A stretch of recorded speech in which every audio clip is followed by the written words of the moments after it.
বাবু সকাল সকাল চলে যাচ্ছে বাজারে।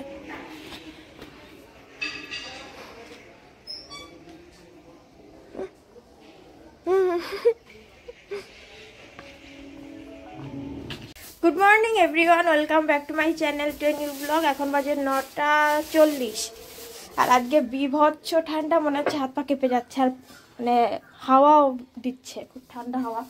তো আমি সোয়েটার মোটার খুলে পালোয়ান হয়ে গেছি, শক্তিমান। বাবু বাজারে তো গেছিল, এই যে চলে এসছে। বাবু সব আজকে 10 টাকা 10 টাকা 10 টাকা জিনিস নিয়ে এসছে। কোনগুলো 10 টাকা? এই যে 10 টাকা। এতগুলো বেগুন 10 টাকা বাবু? হ্যাঁ, এই যে 10 টাকা, এই 10 টাকা, এই 10 টাকা, এই 10 টাকা। এগুলি ওজনে না, সব এ বাবা, এই যে কি উচ্ছে, লেবু, পেঁপে, চালের গুঁড়ি, কলা, আদা, ধনেপাতা, বেগুন, সিম, তারপরে গাজর। আমি একটু দুধ চা বানাচ্ছি, সে দুধ কিছুদিন আগেই আনা, সময় আর হয় না।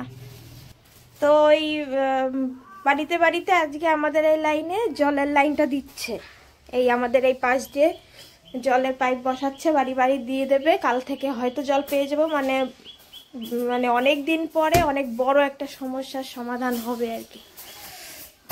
জল পাওয়া যাবে মা, তাই না মা? আজকে না হোক কালকের থেকে অনেকটা স্বস্তি পাওয়া যাবে আর কি। ফুটে গেছে দুধ, দিয়ে দিলাম চা পাতা, একটা কুটো ধরে ঢেলে দিই।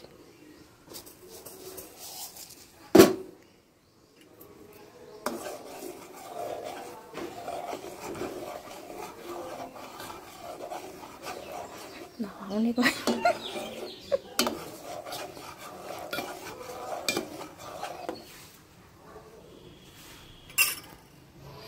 রেডি দুধ চা। মা একটু খেয়ে দেখো, খালি পুরো মালাই হয়ে গেছে, মালাই। আমি একটু টেস্ট করলাম। জীবনে অনেক কিছু দোকান দিলেই ভালো হতো, চায়ের দোকান, তুমি দিত আমার রান্নার দোকান, বাবু দিত বিভিন্ন রকম পকোড়ার দোকান। তাড়াতাড়ি খাও না মা চাটা, একটু আগে ছাতা। ওয়ান ইন অল বলতে হবে যে আসেন, ওয়ান ইন অল। মা কেমন হয়েছে? হ্যাঁ বললো ভালো হয়েছে, ভালো হয়েছে।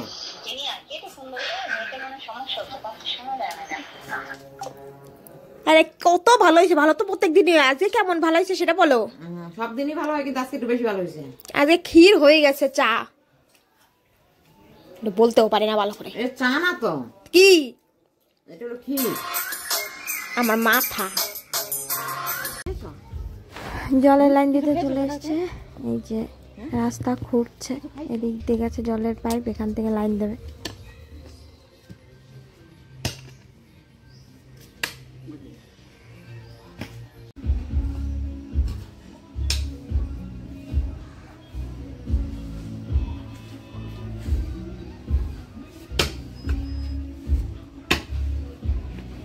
বারোটা 10 বাজে আমি বেরোলাম। আজ সব কাজ করতে করতে দেরি হয়ে গেল।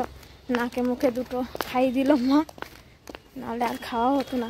আর কালকে এই যে জুতোটা পরে ঘুরে বেড়ালাম, বৈশাখের জুতো, ধুয়ে মুছে পরিষ্কার করে নিয়ে যাচ্ছি। 12টা বাজে,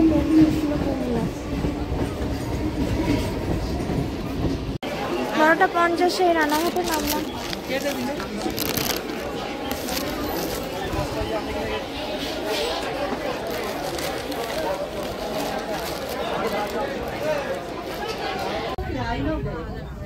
আজ আবার সিলেট বনগাঁ ট্রেনটা রানাঘাটে ঢুকে, এটা 1:40 ছেড়ে এলো। আর এখন ঢুকছে রানাঘাটে পরের স্টেশন নবরায়নগর।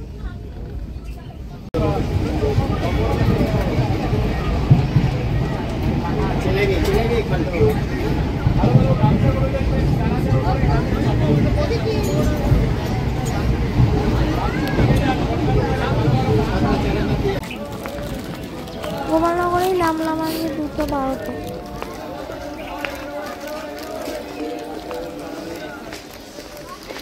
দুটো 23 এসে পৌঁছালাম ওদের ক্লাস, আবার লেট আছে। কলেজে একটু ট্রেনটা ঠিকঠাক চলছিল, আবার শুরু করে দেব। আজ ক্লাসের খুব করুণ অবস্থা। কালকে সবাই মজা করে সবাই হাঁপিয়ে গেছে। হ্যাঁ, এই যে একজন, এই একজন আর এই একজন, তিনজন আজকে ক্লাসে। তাও জি, হ্যাঁ করো, তাও তিনজনই ঝিমাচ্ছে। আমি ঝিমাচ্ছি না।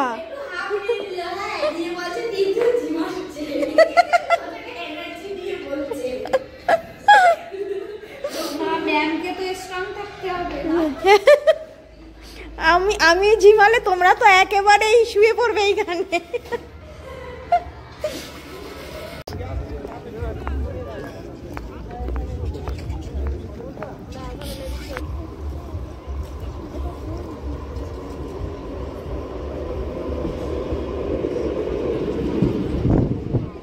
পৌনে 7টা রানাঘাটে এসে পৌঁছালাম।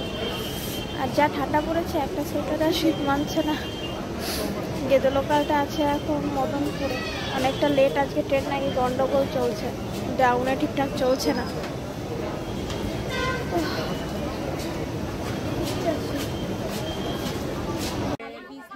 প্রায় 7:30 গেদে লোকালটা ঢুকলো রানাঘাটে। দাঁড়িয়ে থাকতে থাকতে নাক মুখ দিয়ে জল বেরিয়ে গেছে। 7:55 বাজে এই নামলাম বগুলাতে। যে ঠান্ডা পড়েছে, বাপরে বাপ।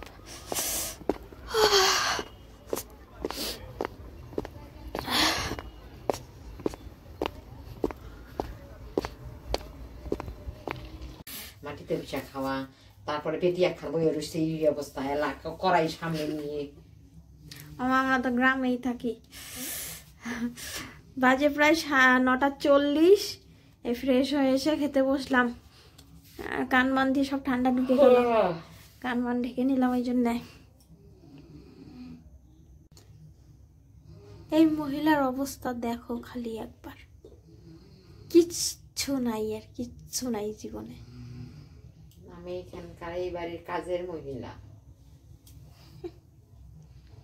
কিচ্ছু নাই, একটা সোয়েটার পর্যন্ত নাই, একটা পাতলা ওড়না গায়ে দিয়ে থাকে। উফ রে ভগবান। কি রান্না করছো আজকে? অনেক কিছু দিয়ে, এই যে কি ঘ্যাট পালং শাক দিয়ে সবজি দিয়ে দাও, অনেক কিছু, অনেক আমার কিছু। ডিম পোস্ট করে দিল। আর এই যে কি কি ভাজা আছে, ফুলকপি ভাজা, ধনেপাতা বাটা, বেগুন ভাজা। খেতে ইচ্ছে করে না শীতের মধ্যে, মানে শুয়ে পড়ি, খিদেও পায় না, হাতও ভেজাতে ইচ্ছে করে না। উফ।